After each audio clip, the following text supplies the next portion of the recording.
Bonjour à tous, c'est Monsieur sur YouTube. Alors aujourd'hui, nous allons réaliser ensemble une recette à base de graines. Et oui, vous l'avez très bien entendu, à base de graines. En fait, nous allons recycler les graines de potimarron, de potiron ou également par exemple de butternut, comme ceci. En fait, vous allez récolter les graines à l'intérieur, ne les jetez pas et vous allez faire un très bon apéritif. Et vous allez voir, c'est super simple à faire comme recette. Et sinon, pour la recette, c'est tout de suite.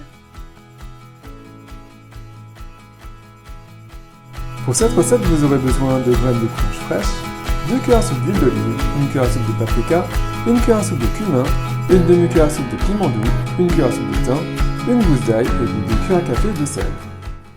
Donc, voilà les graines de courge que j'ai récupérées. Ce sont des graines de potimarron. Ça marche aussi avec le butternut par exemple.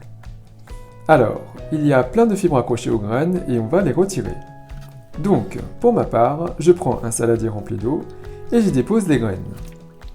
On peut aussi faire ça au-dessus de l'évier dans une passoire. Et là, on va écraser cette masse avec la main pour séparer les graines des fibres et ça va dissocier tout ça. Une fois séparées, on retirera les graines au fur et à mesure en surface ou bien on peut également utiliser nos mains pour dissocier les fibres et les graines récalcitrantes. Et voilà le résultat. Ensuite, prenez une grande casserole d'eau et mettez le feu à feu fort pour la faire bouillir. Dès que ça bout, on y déverse les graines et on va laisser rebouillir pendant 10 minutes. Ça va précuire les graines. Et au bout de 10 minutes, on retire les graines de la casserole. Une fois cela fait, on va essorer les graines. Pour ma part, j'utilise plusieurs couches d'essuie-tout. On y dépose des graines cuites, voilà. Et on reprend du papier absorbant et on absorbe le tout. Donc, on passe bien sur toute cette masse de graines cuites et, ne soyez pas surpris, il y a une couche collante ou gluante sur la superficie des graines. Et ça colle à l'essuie-tout. Donc, on retire tout ça. Voilà. On y ajoute maintenant l'huile d'olive, le paprika, le cumin, le piment.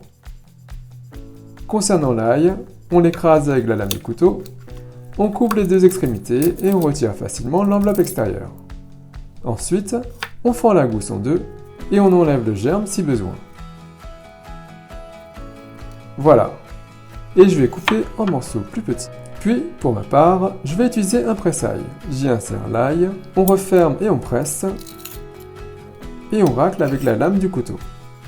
Ensuite, on ajoute le thym, la première cuillère à café de sel, puis la deuxième. Voilà. Et on va répartir le tout de façon homogène et de façon à recouvrir toutes les graines. Pour la cuisson, je vais utiliser un four préchauffé à 220 degrés pendant 15 à 20 minutes. Sinon, on peut aussi utiliser un air fryer à 180 degrés pendant 12 minutes. Et voilà le résultat. Donc, pour la cuisson au four, on dépose une feuille de papier de cuisson sur le fond d'une plaque et on y dépose les graines.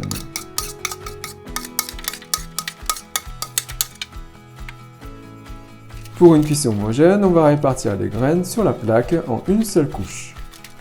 On va éviter d'avoir des amas de graines. Et voilà, et ça part au four, donc à 220 degrés pendant 15 à 20 minutes. En fin de cuisson, vous allez entendre les graines éclater. Ça va faire un peu poc poc. Ça va éclater. Donc voilà les graines en fin de cuisson. Et je vous montre ça de plus près. C'est grillé et c'est aromatisé. Enfin, recouvert d'aromates. Et on va pouvoir tout manger, même l'écorce. Ça passe super bien en apéritif. Et sinon, moi je conserve ça une semaine à l'air libre dans un bol. Et il ne me reste plus qu'à vous souhaiter une bonne dégustation. Donc voilà, comme c'est voir, cette recette est super simple à faire. Donc n'hésitez pas à réaliser cette recette avec les graines de cucurbitacées, donc par exemple de potiron, potimarron ou bien de butternut par exemple, les plus simples. Et vous allez voir, c'est vraiment super simple à faire et délicieux. Et sinon, bien sûr, si vous avez cette recette, n'hésitez pas à me laisser un commentaire juste en dessous à me dire ce que vous avez pensé. N'oubliez pas également de cliquer sur la petite cloche pour être notifié de la mise en ligne de prochaines vidéos. Et comme d'habitude, si vous appréciez cette recette, si vous appréciez cette vidéo, n'hésitez pas à faire un big thumbs up, à liker la vidéo, à la partager autour de vous, à vous abonner à ma chaîne YouTube, à me suivre sur les comptes Twitter, Instagram et Facebook, à soutenir la chaîne Hey Little Jean. Et moi je vous dis à très bientôt. Bye!